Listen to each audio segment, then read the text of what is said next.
The Hearts of Gold podcast is brought to you by the Grow and Share Network, produced by Off the Walter Media Productions. Welcome to Hearts of Gold. Today we have Laney with us. Hi, Laney. Hi, thank you for having me. Thank you for joining us. Can you tell us about your Girl Scout Gold Award project? Absolutely. To give a little backstory on me, I was part of Girl Scouts since the first grade. And I think I joined because my sister was the older sister figure in my life. And so she was part of Girl Scouts. So I'd gone camping trips with her. We went to Disney World with our Girl Scout troop. So I got to do a lot of stuff with her in the organization. And then seeing the leader that she was in the organization, I knew I wanted to follow in her footsteps. And so I joined Girl Scouts in first grade. I met girls, which I would have never came in contact with. And then from there, I was inspired to do my Gold Award project. And at the time, I didn't really know what I wanted that to be. I knew that I wanted to be in STEM at the time in high school. So I did the STEM academic pathway at my high school. And I decided to veer off of that completely with my project. I decided to go into public speaking. And that's what I did junior year. I was a part of the Harvard Debate Council Diversity Project, which is a group of 20 students from Atlanta who we matriculate and feed into Harvard University for a debate program. It was a lot of pressure because I went from not having a lot of public speaking experience to then being at a tournament at Harvard University over the summer. But then I got a quarterfinalist spot out of international 100 kids being there. And then from seeing that progression and seeing the confidence level I needed to have in order to speak what I already had in my heart, that's really where the project got inspired. And my project is called Soul to Speak, and it is a public speaking organization and resource for young kids to really unleash that inner potential that I had locked inside from my little journey of public speaking. And really, it's just an instructional course. So we have different people talking. We have guests that I bring on for their podcast, Soul to Spark, like you're doing right now. And we have an open conversation about how speaking can be used in any industry, whether you want to be a doctor, firefighter, a connectionist, or a business leader. Whatever you want to do, public speaking is a crucial part of persuading an audience in order to get them to believe what you believe, and also to communicate and touch other people's hearts. Because what are we here for? We're relational beings. And so I think that it's really important. It's not talked about often in school, how important public speaking is and getting to share your story and express that. So that's the kind of the foundation of my project. It is amazing. And I will make sure to have a link to the website in the show notes, and you have to go check it out. There is so much information there. It is so amazing. So what was your favorite part of the project? This year has been insane. And I did a little reflection a few days ago in my journal, and I noted all the highs and all the lows from this year. And surprisingly, I had a lot of highs. You would think the lows would outweigh the highs, but I had a lot of highs reflecting on it. And one of them that was most prominent was getting to design my own website. And initially, my project was going to be me coming in person to the schools and these organizations, whether that be the Boys and Girls Club, and giving my seminar and these instructional presentations I already planned. But then, of course, COVID happened. So I couldn't do that quite yet. And so then we had to completely pivot and say, okay, what can we do? How can we adapt to the situation? How can we still get this message across in a way that's tangible, in a way that people will find interesting? And so I had a connection with someone who does film, Kevin. And so I was like, hey, do you mind filming something for me? I know this is really short notice. He's like, sure. And it was very unconventional because it was actually in his garage. And so in those videos where I'm talking and I'm giving my experience with public speaking, I'm actually in a garage. And I think that's so well suited for the time we're in, because everyone's in, we have the Zoom outfit where it's top, but then you don't have any pants on. And then it's things are going in the background. You have people walking through. I thought that was so funny, just seeing how well that we adapted and how people who were supporting my project just welcomed me with open arms, anything that you need me to do, I want to help you solve this. And so that was my favorite part, building community, but also adapting to the situation. So outside of the pandemic, what was your biggest challenge during your project and how did you overcome it? Oddly enough, even though I am doing a public speaking resource, and that's where my foundation and core of the project is, I struggle with that every single day. And as a young child, I was very anxious, very shy. I wouldn't say a word in class, and all my teachers on my report card would be like, she's a doll, she's so sweet, she's so, and inside I'm like, I don't want to say anything wrong. I was scared of being shut down. I was scared of being rejected. And so I thought it would be better to silence myself rather than to communicate what I'm really feeling and then be rejected and tossed aside kind of thing. And so that kind of mindset carried with me throughout my adolescence. And when I got into college in this new space, I go to Boston University, originally from Atlanta, Georgia. It was reignited in me, which is interesting because in a lot of the clubs I'm a part of, I'm very extroverted. I know how to switch it on when I need to. But when I got here, I found that same kind of reclusiveness that I was exposed to as a child.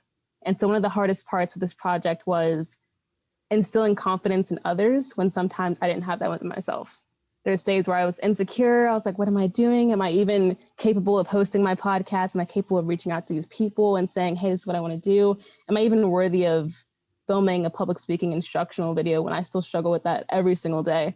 So I think that's really a testament to other girls who are looking for what they can do to serve the community.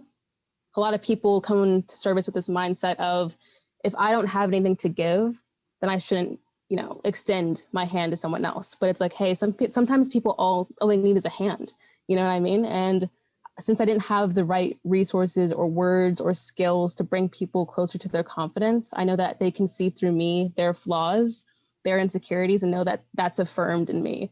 That even though I'm teaching you, I still go through this journey every single day and we're learning together. And so I think that having that touch point with the audience and having that touch point within myself to be like, oh, wow, I'm watching myself progress. The cool thing is I'm watching these kids progress as well. And so that was definitely the biggest challenge. I'm so glad that I turned a negative into a positive. What are some of the things that you tell yourself when you're feeling that insecurity in order to still step up and do what you know needs to be done and that you're capable of doing? That is a loaded question. That's something I'm still trying to figure out. And I think this year really allowed me to be more introspective and really figure out how I was wired and how I respond to things. I think headspace is a huge one. We are what we tell ourselves and we are what we think about ourselves. So positive affirmations. Right now, I have a little sticky note, positive affirmations. It just says things like you're worthy, you have plans that are going to prosper you and not to harm you, plans to give you hope in the future. And so I think that's a huge one for me, having those around my room. There's a bunch of sticky notes around here off camera, but just waking up to those and reading them and saying them out loud is a huge one. I notice when I don't do that, I don't believe that about myself. Therefore, anxiety, then I kind of shut down. So that's a huge one, but also just knowing that you can do it. You're called to be in spaces where you're called to be in. No opportunity is going to come to you and you're not going to be ready for it. That's how I kind of view it. If something was placed in your life or if a person was placed in your life, that's the right time for them to be there. And it's the right time for you to show what you're capable of. And it shouldn't be a fearful thing. It should be a motivating thing. And yeah, that's kind of the mindset that I'm carrying into it. I wish I can give you more, but that's something I'm still figuring out every single day. As you went through the Gold Award process, what did you learn about the actual Gold Award process that you didn't know beforehand? It's very meticulous, I would say. The Gold Award process is definitely an extensive project, and the girls who complete it are some of the most hardworking, determined girls that I've ever met. And it's also so amazing. I went to the Gold Award workshop when I was first starting off and seeing how many ideas I was able to produce within that small group of girls I was with. It was amazing, the amount of innovation, and it was just a melting pot, honestly. And that was my favorite experience from the whole thing, and just seeing how many girls had so many different ideas and so many different skill sets, but were also willing to kind of grow this sisterhood while achieving our own thing. And I think that what I was surprised to learn was how much self-motivation really carries out to this community project, because you're looking to serve others and you're thinking this is going to be community-based. You have supporters who are with you, people who are like, hey, let me help you out. But at the end of the day, if it's going to happen, it's going to happen because you make the choice to make it happen. And being in college, my first year, moving, out of state, pandemic, I definitely had emails from my advisor like, hey, are you still working on it? I'm like, yes, I'm still, thank you so much. So she was definitely there, like pushing me along. But at the end of the day, I had to open up my laptop. I was like, okay, let's get to typing. Let's get to, pop the camera out. Okay, let's get to filming. So it's definitely self-motivated. And I think that through that, I was able to build so many skills, whether that be just discipline, getting up and saying, hey, I'm not really feeling like this right now, but I know that the end product is going to reach someone and touch someone else's life. So I have the obligation and responsibility to help out where I can. And the skill set of collaborating and planning and, scheduling is a huge one, blocking out time where I'm like, okay, I can do this on this day. So it's consistent instead of being like an all-nighter situation. So I think that through this Gold Award project and through the extensive time slot that allows you to really collect those hours and get to touch out and reach out to people, I learned so much about myself and I got to develop so many skills that I will carry with me throughout my profession and throughout the rest of my life. You have received a lot of attention in the last year, partially because of your Gold Award project, but mainly because of your platform and the work that you're doing with your platform, Big Picture. You have spoken at a TEDx. You've been on Good Morning America. You've been published in USA Today and lots of other accolades. How did you make those connections with those organizations? How did those come about? And what have you taken away from them? I recently posted a USA Today article I did where I got to touch point on my reflection on the coronavirus and how that affected my senior year and going into college. And I had to do a follow-up story on that. And after I posted that, immediately after, someone that doesn't really follow me texted me and DM'd me, hey, how do you elevate yourself? How are you making all these connections? What do you do? And for me, it's, humbling for me because I'm like, I don't feel like I'm doing enough, you know what I mean? So when people say like, oh, you've done this and this, I'm like, have I? Like, I don't remember that. So it's very humbling to hear people kind of reach out to me in that regard.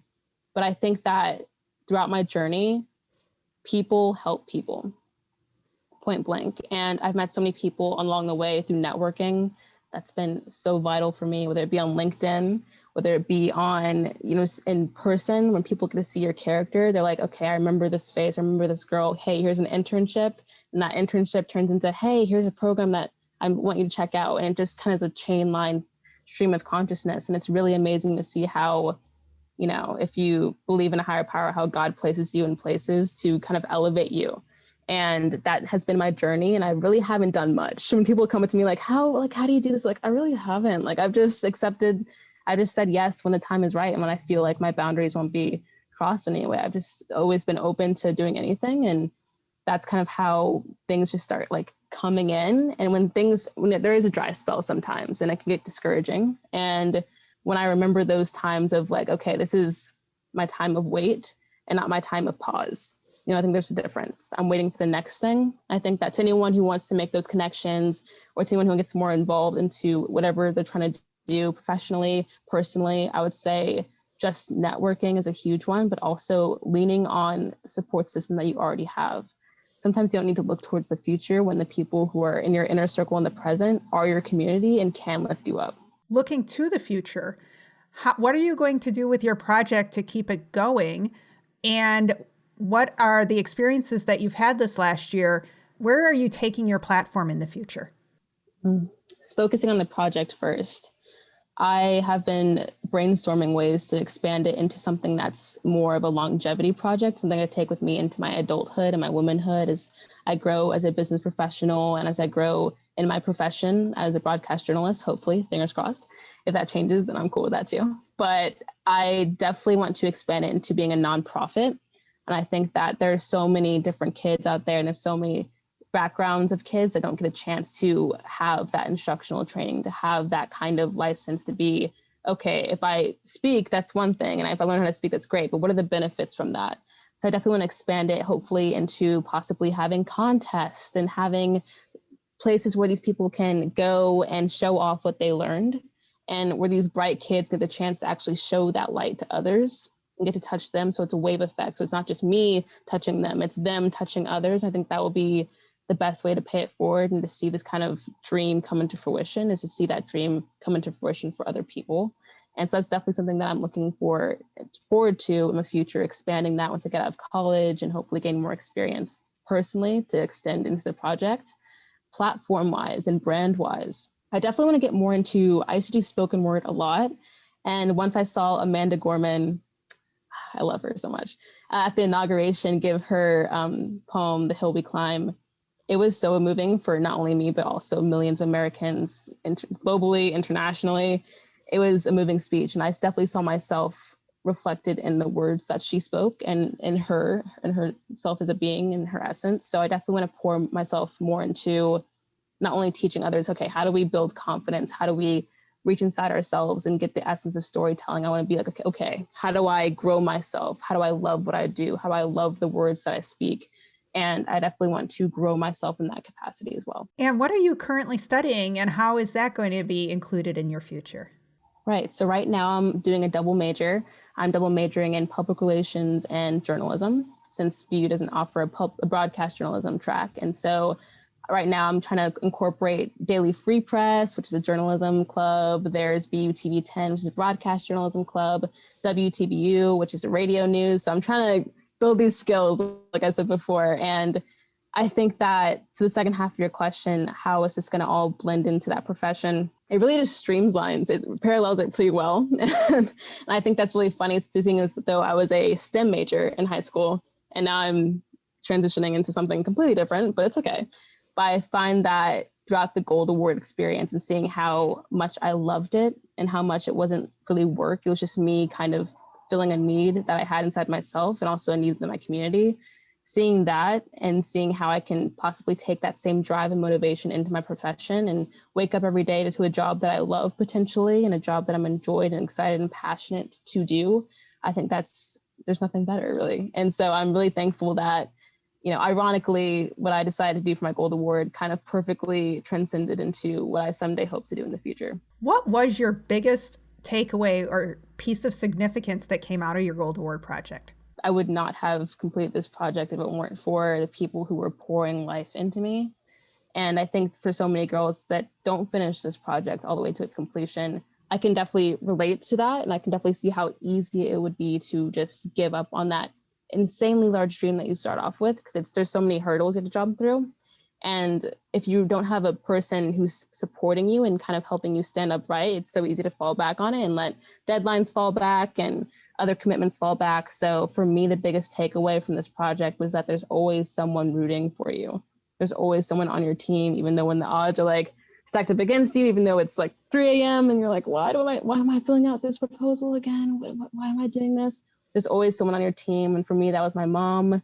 That was the wonderful Kelly Angelo. That was Candace Presley, who invited me to Cox Media Studios to do my podcast. I didn't even say I wanted to come to the studio, but she was like, hey, come over. I'm like, oh, okay. It's crazy what happens when you open your mouth, and people feed you. Like, closed mouths don't get fed. So reaching out to people, having that community support was my biggest takeaway. What other Girl Scout activities have impacted you? I love that question, just because growing up and seeing how my sister's troop interacted to eventually following in her footsteps later, just getting to have that sisterhood, I think that's the biggest thing. And that really paralleled with everything I did in Girl Scouts.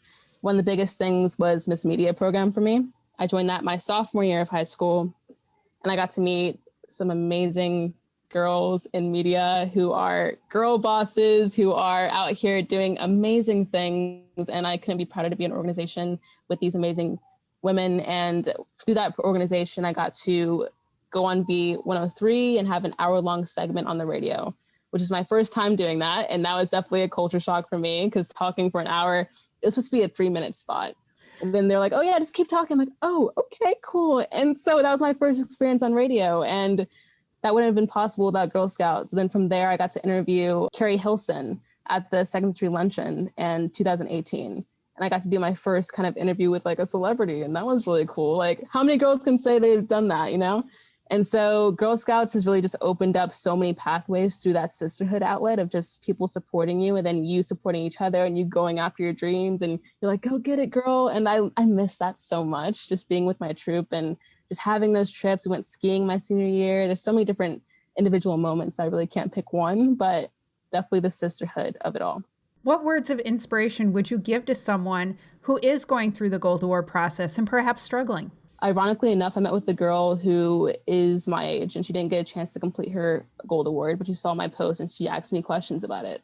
And so I think people definitely do have the desire to serve their community, wherever you're from, wherever you believe in. I think people just have a desire to help, and it's innate within you. And I would say when you're starting off, your goal or your dream or your need might be one thing, but don't be afraid to make that another thing. It's not about what you think the community needs, it's what the community is telling you that they need. So when you see a need in the community, don't be like, oh, that's cool, that's great, but I'm going to do the other thing because it's easier and it's more, I can benefit from it and it's cost effective. Like that, all that's great. And I understand people are in a tough spot, but if someone's telling you a story it's better to hear them out than to say, how can I help this person? Let me just hear out what their problem is and see how, if I have the skills to fix this or to help out in any way. If not, let me contact people and let me brainstorm a way that I can make this happen. So don't be afraid to take those big dreams that you have in the start and have them, hold them. That's great. But if you have to let them go in order to reach out to someone else, completely do that. I think that will actually pay you back in the end, because you'll see like, oh, okay, I started off with one thing. I thought this is what service was. I had this preconceived notion of what this meant. But then at the end of my project, I ended up helping way more people and deeply impacting people because I let go of my thoughts and I just completely listened to them. So that's definitely what I would say to someone who's struggling. Just think about that, that person on the other side of it. Think about that person who's going to benefit from this. Think about the community that you're serving instead of yourself, instead of, the all-nighters, instead of, the struggles and the setbacks. Is there anything else you'd like to share with our audience? Yeah, absolutely. Speaking of public speaking, I know you mentioned this earlier, I actually got the opportunity to give a TED Talk on Sunday. We recorded it, but it will also be airing at Penn State, TEDx, April 2021, right around the corner. The date hasn't been released yet, but it's going to be at that conference, and we're exploring the topic of the intersectionality that influencing has with imperfection, which is essentially my story of coming up with anxiety and kind of struggling with the stutter slightly, to how do I influence others through my voice, through communicating with others? How do we all do that? And so I think that's the perfect framework for this project and how we can extend that. So feel free to tune in. It's going to be broadcasted. Just go to Penn State TEDx to learn more. How do you make your s'mores? Fun fact, growing up, I didn't like s'mores at all. I know that's like the anti-Girl Scout, like everyone's like, what? You don't like s'mores? What? I just like my stuff separate. I just didn't like combining it all together. But then my senior trip, my substitute senior trip, was supposed to go to the beach. But anyway, it's fine. COVID's great. Went to a private cabin and we had a little bonfire. And I was like, let me give this one more shot. It's been a minute. So I gave it one more shot and I was like, wow, I really deprived myself because I was so scared as a kid to put it all together. But I was like testing out different like combinations. I was like, this is amazing. How did I not get this before? And my favorite was a little drizzle of caramel. And that sounds, the chocolate and the caramel and the marshmallow, really good. I also like to burn my marshmallow slightly. I like you got to have a little campfire-esque nature in there. So that's definitely how I make my s'mores. Well, thank you so much for joining us today. Thank you so much for having me. Make sure to click follow or subscribe so you always know when new episodes are released. And don't forget to power your passion and conquer your challenges. The Hearts of Gold podcast is brought to you by the Grow and Share Network, produced by Off the Walter Media Productions. Thank you for listening and spreading the word on what we do.